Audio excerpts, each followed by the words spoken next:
Once upon a time in the small village of Akpugo, located in southeast Nigeria.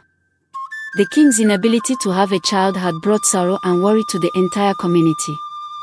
Years went by, and the king's wife remained childless, leading the villagers to whisper among themselves about the king's fate.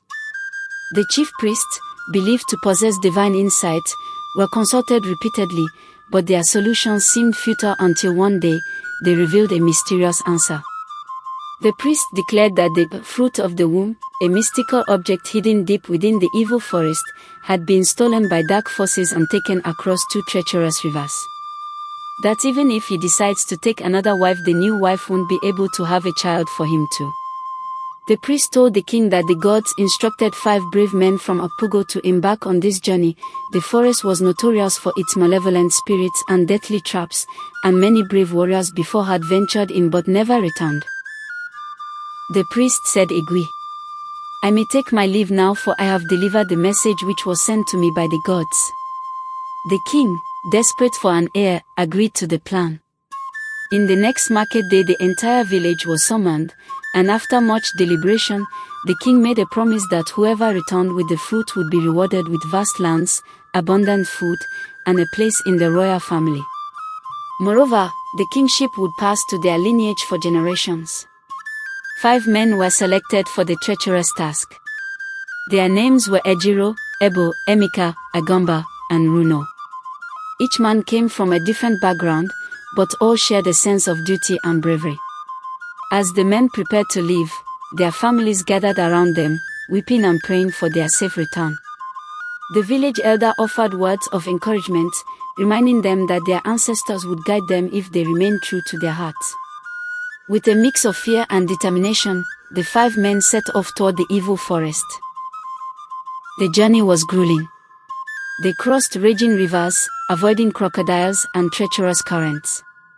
As they ventured deeper into the forest, the air grew thick with an eerie mist, and the men could feel the weight of the evil spirits watching them. The first to fall was Ejiro.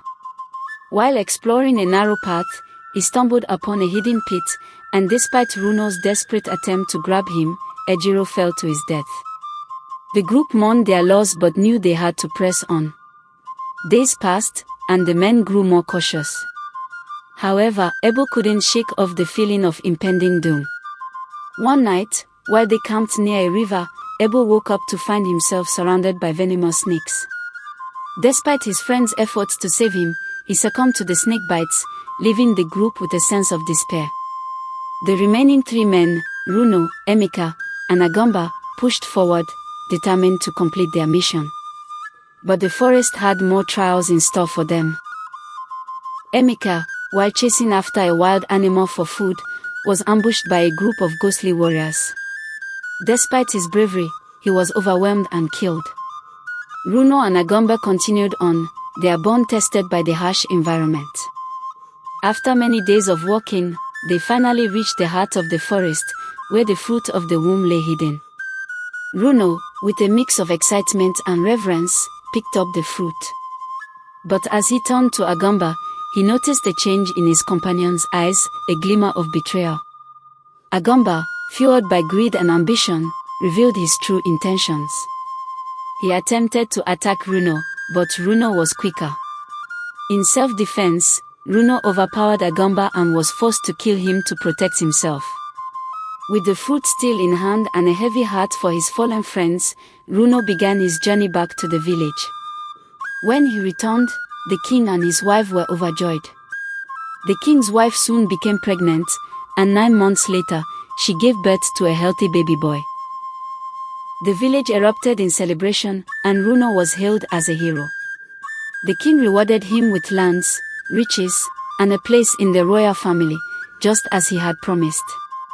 As the years passed, Runo became a respected leader in the village, and his lineage thrived. The king's son grew up strong and wise, eventually succeeding his father as king.